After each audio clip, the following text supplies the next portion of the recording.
चानन प्रखंड के मननपुर बाजार में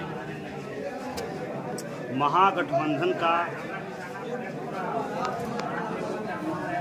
चुनावी कार्यालय का उद्घाटन हुआ, जिसकी अध्यक्षता बड़े भाई और वीआईपी पार्टी के कार्यकारी जिला अध्यक्ष वकील बिंद जी कर रहे हैं। साथियों,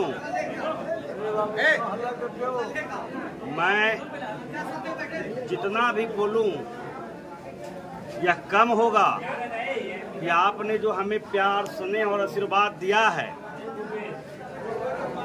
बीते कुछ वर्षों में, कुछ महीनों में, उसी के बदौलत पार्टी ने एक सच्चा सिपाही, एक पार्टी के प्रति वफादार जो सिपाही होता है, कार्यकर्ता होता है, उसको आपके बीच टिकट देकर भेजा है।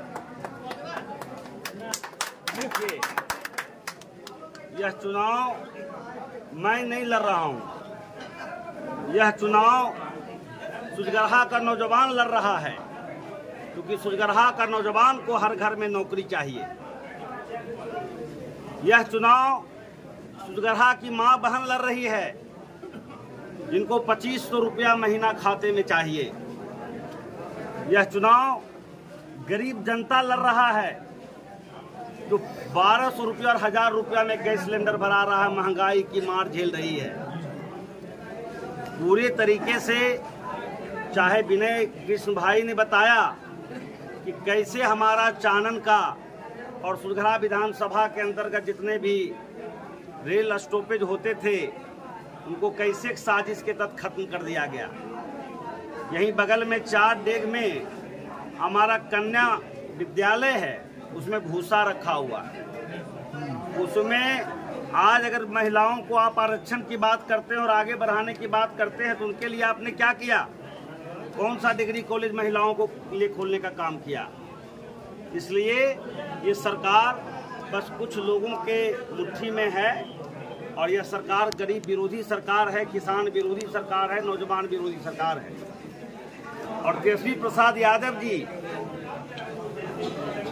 केवल एक नाम नहीं, एक विचारधारा बन चुके हैं पूरे देश में।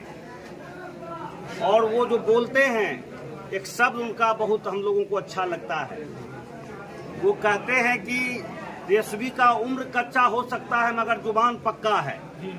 अगर तेजस्वी ने कह दिया प्रेम सागर को कि तुम घबराओ नहीं, टिकट देंगे, तो दिया। तेजस्वी ने बिहार के नौजवानों को कहा कि अगर हमारी सरकार आएगी तो हम 10 लाख रोजगार देने का काम करेंगे।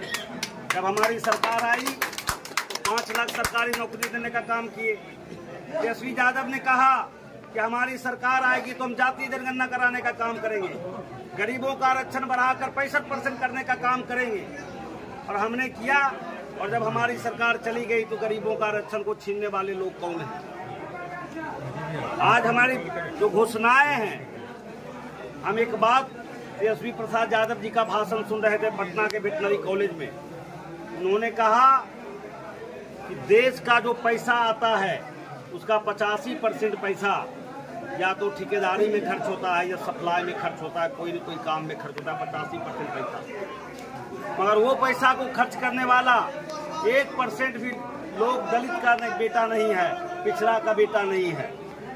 कहीं न कहीं उस पैसे की बंदरबांट कहीं हो रही है, लोगों को अधिकार नहीं मिल रहा है। इसलिए उसमें भी उन्होंने घोषणा किया कि 25 करोड़ तक का जो ठेकेदारी होगा उसमें हम लोग जो है 50% आरक्षण देने का काम करेंगे।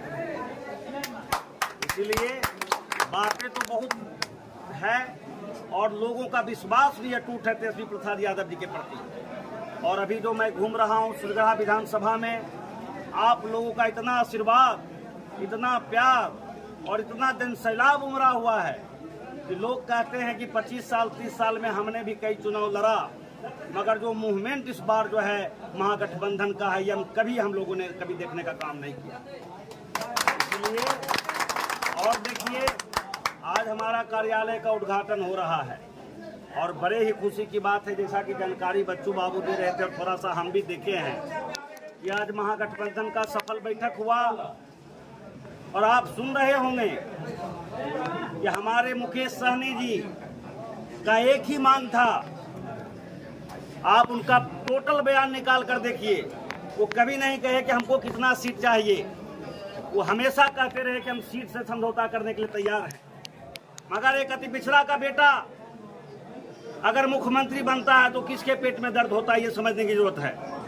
इसलिए आज तेजस्वी प्रसाद यादव जी ने अगर अपना बड़े भाई मुकेश सहनी जी से वादा कर गठबंधन किया कि अगर मैं मुख्यमंत्री बनूंगा तो उसी दिन आपकी भी घोषणा मुख्यमंत्री का होगा। अगर मेरी घोषणा मुख्यमंत्री का होगा तो उसी दिन आपका भी उप मुख्यमंत्री का घोषणा होगा। और इस विश्वास पर आज देखिए जो है वो खरा उतरे हैं और हमारा सफल गठबंधन हुआ। इसीलिए मैं विशेष क्या बोलूं, मैं तो चानन का ऋणी हूं सदा से, और मैं तो चानन में ही पला बढ़ा हूं। बहुत लोगों को पता होगा और बहुत लोगों को पता नहीं भी हो। और चानन में मेरा ससुराल भी है, बनू बईचा। तो सारे लोग तो चानन में बहन है, भाई हैं, दोस्त हैं, सारू हैं, सारे लोग परिवार के लोग। और उसके अलावा जितना भी जात पात से ऊपर उठकर आप चले जाइए, किसी भी पंचायत में कोई भी मुखिया जी या पूर्व मुखिया जी हैं और उनसे प्रेम सागर के बारे में, प्रेम सागर के व्यवहार के बारे में आप वकीले बिन से हम जिसे पूछ लीजिएगा मेरे एब्सेंट में कि प्रेम सागर क्या है। इसीलिए बताने की जरूरत नहीं है। मैं नेता नहीं हूँ, मैं आपका बेटा हूँ और आपका बेटा बनकर हम काम करना चाहते हैं। इसलिए आप लोग एक बार विश्वास दिलाइए, जात पात आती पार्टी को साइड कीजिए, आप एक बेटा को चुनिए, एक बेटा को आप आशीर्वाद दीजिए, अपना सेवक को चुनिए। और अगर आप हमको मौका देते हैं तो मैं कभी किसी से भेदभाव नहीं करूंगा और हमेशा आपके साथ 24 घंटा दुख सुख में खड़ा रहूंगा। बहुत बहुत